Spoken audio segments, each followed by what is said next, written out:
پاکستان کے اداکاروں میں سے ایک اداکار تھے افضال احمد. قد کاٹ، شکل، صورت، رنگ، روپ، ڈائلاگ، ڈیلیوری، آنکھیں، تکون، کیا بات تھی.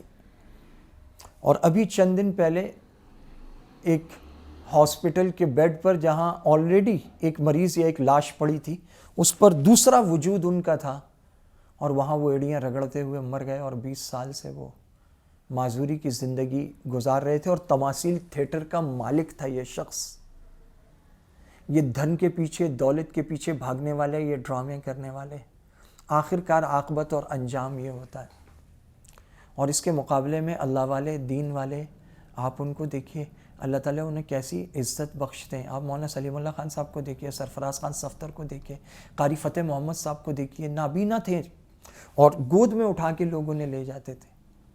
مولانا سلیم اللہ خان اور یہ دوسرے حضرات، لوگ ان کو ہاتھ لگانا چاہتے تھے جیسے وہ پارس ہو، انہیں ٹچ کر کے وہ سونا بن جائیں گے.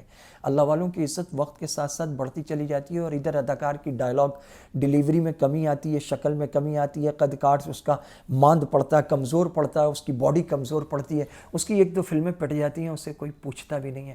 دنیا اور مادے کی طرف نہ جاؤ، اس کی طرف جاؤ جس کے ہاتھ میں ساری کائنات ہے، جو کائنات کا خالق اور مالک ہے، اور جس کے ہاتھ میں عزت اور ذلت کے خزانے ہیں.